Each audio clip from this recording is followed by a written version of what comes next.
नवी मुंबई महापालिकेच्या महासभेत शहरातील कंडोनियम गृहनिर्माण संकुलाच्या पायाभूत सुविधांबाबत सभागृह नेते सागर नाईक यांनी आर्थिकदृष्ट्या दुर्बल घटकांसाठी पाणी पुरवठा आणि मलनिस्सारण सुविधा महापालिकेमार्फत उभारण्याचा ठराव मांडला। प्रस्ताव सभागृह नेत्यांनी जो आणलेला आहे तो अतिशय स्वागतार्थ आहे, फार महत्त्वाचा आहे, गरजेचा आहे आणि मी आपले आभारही मानते या प्रस्तावासाठी। या निर्णयाचं स्वागत होत असतानाच भाजपच्या ज्येष्ठ नगरसेविका ॲडव्होकेट भारती पाटील यांनी ठरावावर बोलताना स्पष्ट केलं की महापालिका सुविधा देणार असली तरी त्यासाठी 500 रुपयांच्या स्टॅम्प पेपरवर असोसिएशनकडून घेतले जाणारे हमीपत्र अत्यंत जाचक आहे।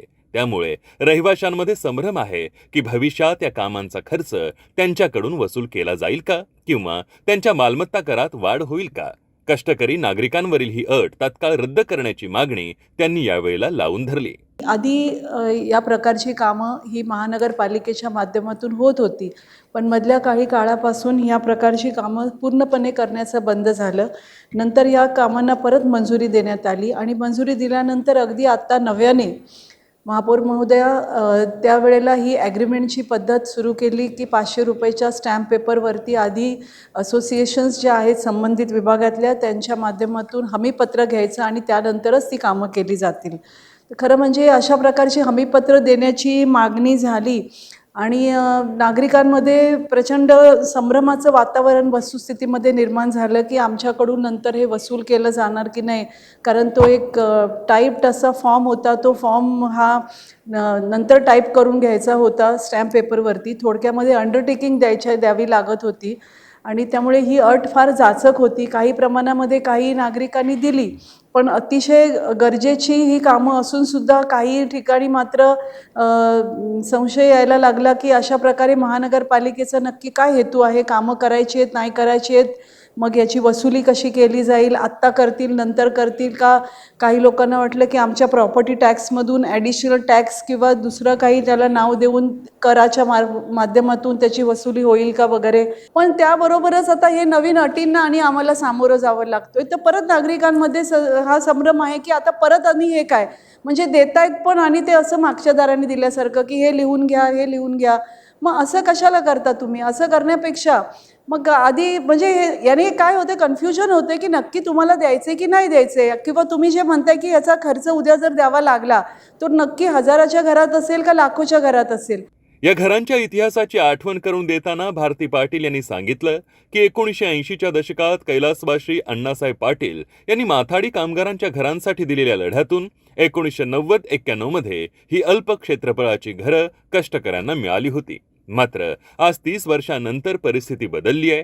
नियोजित लोकसंख्येपेक्षा कित्येक पट अधिक तिथे लोक राहत असून जुन्या जलवाहिन्या आणि मलनिस्सारण व्यवस्थेवर प्रचंड ताण येतोय। पाणी आणि गटारांच्या सोयींशिवाय भारती पाटील यांनी आणखी एक गंभीर प्रश्नाकडे लक्ष वेधलं। 1980च्या काळामध्ये माझे वडील कैलासवासी आमदार अण्णासाहेब पाटील यांना हे माथाडी कामगारांची कामं ही मुंबईमध्ये चालत होती आणि त्याच वेळेला मार्केटचं स्थलांतरण जे मुंबईमध्ये मार्केट होते वेगवेगळ्या प्रकारचे कृषी उत्पन्न बाजार समितीच्या माध्यमातून त्यांचं स्थलांतरण नवी मुंबईला होणार असं ठरलं जेव्हा, त्यावेळेला त्यांनी 80च्या दशकामध्ये ही मागणी केलेली की हा जो कष्टकरी समाज आहे ज्याला माथाडी म्हणून संबोधलं जातं, तो जेव्हा मार्केट स्थलांतर होईल तेव्हा त्यांचीही कामं तिथे जातील, तर कमीत कमी नवी मुंबईमध्ये जी नवीन शहर वसत होतं तिथे तरी त्यांना राहण्यासाठी घरं देण्यात यावी जेणेकरून त्यांच्या कुटुंबासहित ते तिथे राहू शकतील। कारण त्याच्या आधी ती सर्व लोक हे गोडाऊनमध्ये राहत होते आणि त्यांचं कुटुंब हे गावाला वगैरेच असं राहत होतं, म्हणजे त्यांची बिराडं गावाला असायची। तर त्यानंतर जेव्हा 90-91 मध्ये हे निर्णय झाला शासनाचा आणि APMC मध्ये हे इकडे स्थलांतरित झालं मार्केट, त्यावेळेला ह्या घराच्या अलॉटमेंट करण्यात आल्या। पहिली अलॉटमेंट मला जितकं आठवतंय 86 ते 88 मध्ये तुर्भे विभागामध्ये झाली होती, त्यानंतर नेरूळ, बेलापूर, परत कोपरखैराने, परत ऐरवली, घनसोली आणि रबाळे या ठिकाणी अशा प्रकारच्या घरांचं वाटप सिडकोच्या माध्यमातून निव्वळ 18,000 ते 25,000 16.393 त्याचप्रमाणे 19.393 या स्क्वेअर फीटांना दिलं होतं, म्हणजे एवढी त्यांची ते एरिया होता 16.393 असा। आणि 25,000 जसं मी बोलले त्यावेळची ती रक्कम होती, या एवढ्या रकमेमध्ये त्या घराचं अलॉटमेंट झालेलं। तर एका जुन्या माणसाला ती अलॉटमेंटच्या माध्यमातून घर मिळालं असेल तर त्यांना मुलं झाली, मग ते मुलांसाठी घरं अपूर्ण पडायला लागली, त्यांची मुलं झाली आणि मग असं करता करता ग्राउंडचं 2.5 फ्लॅपचं होता होता थोडं थोडं थोडं करत आता वाढत गेलं. मला निस्सारण वाहिन्यांवरती ताण यायला लागला, त्याच्यानंतर पाणी पुरवठा कमी पडायला लागला, विजेच्या अडचणी होऊ लागल्या आणि मग परत अशा प्रकारचे प्रश्न सुरू झाले. तर सुरुवातीला ती कामं पालिकेच्या माध्यमातून करता येण्यासारखी होती, कारण त्याचा खर्च कमी होता. पण नंतर ही कामं वाढायला लागली. मग त्यानंतर ही कामं पालिकेच्या माध्यमातून होणी बंद झाली. त्यानंतर जितकं मला आठवतं की 2015मध्ये आम्ही या ठिकाणी आल्यानंतर आदरणीय देवेंद्रजी फडणवीस साहेबांच्याकडे या संदर्भामध्ये आदरणीय संदीपजी नाईक होते, परत आपले तत्कालीन महापौर JD सुतार साहेब होते, यांनी मागणी केल्यानंतर त्या काळामध्ये त्यांनी काही प्रमाणामध्ये एक GR आला होता आणि जी कामं आधी झालेली नाही आहेत ती कामं फक्त करण्यात येतील अशा प्रकारचा एक आदेश आला आणि त्याच्यामध्ये काही कामं झाली.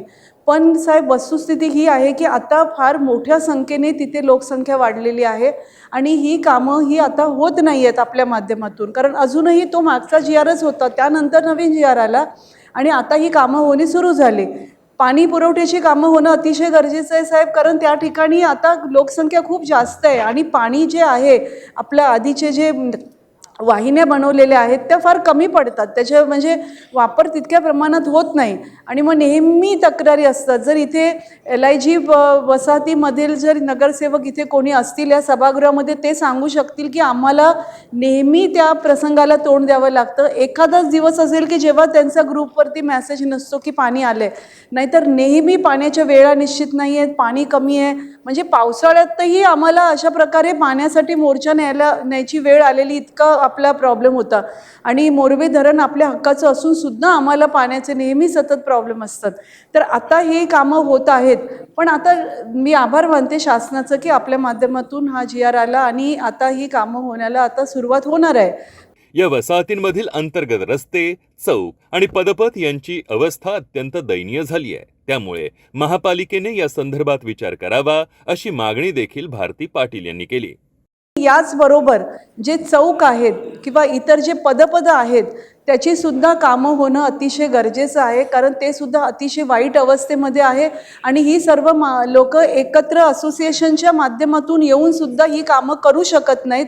त्यामुळे सभागृह नेत्यांना सुद्धा मी विनंती करते की याला जोडूनच तो आहे, म्हणजे हा जरी पाणी पुरवठा विभागाचा जरी असला तरी त्याच मलनिस्सारणाचंच आहे साहेब, पण त्याबरोबरच चौक जे आहेत आणि इतर पदपथांचं सुद्धा जे आहे ते सुद्धा साहेब ते होणं देखील अतिशय गरजेचं आहे.